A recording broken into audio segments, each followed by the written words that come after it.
अब्दुल्ला के यतीम बेटे मोहम्मद को ही देखा। हजरत अबुल हसन खरकानी तकरीर कर रहे थे, बात कर रहे थे, तो किसी ने कहा कि आप हजरत बायजीद बुस्तामी रहमतुल्लाह अलैह के सज्जादा हैं, तो हजरत बायजीद कैसे आदमी थे? तो फरमाने लगे हजरत बायजीद को जो देखता था वो कलमा पड़ जाता था। अब आपने तो माशाल्लाह कबूल कर लिया, लेकिन वो जो सामने बैठा था उसकी समझ में बात नहीं आई। वो कहने लगा हुजूर आपने कह दिया है पर मेरी अकल में तो नहीं ना आता।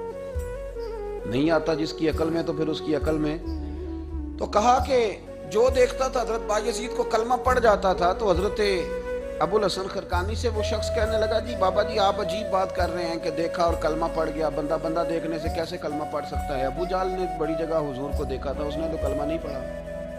तो बायजीद बुस्तामी को देखकर लोग मुसलमान हो गए, ये कैसी बात है? तो हजरत अबुल हसन खरकानी फरमाने लगे, मुझे अल्लाह की इज्जत की कसम, अबू जहल ने एक दफा भी मोहम्मद रसूलुल्लाह को नहीं देखा सल्लल्लाहु, बड़ी कसम उठा ली, एक दफा भी मोहम्मद रसूलुल्लाह को सल्लल्लाहु। तो शख्स कहने लगा हुजूर वो चचा थे हुजूर के, और देखा उन्होंने एक दफा नहीं 1000 दफा। फरमाने लगे मैं सफेद दाढ़ी से बूढ़ा आदमी मसनद पे बैठ के कसम उठा रहा हूं, तो मेरी बात ही नहीं समझ रहा।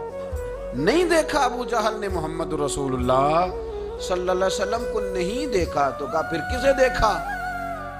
तो हज़रत अबुल हसन खरकानी फरमाने लगे उसने जब भी देखा अब्दुल्ला के यतीम बेटे मोहम्मद को ही देखा।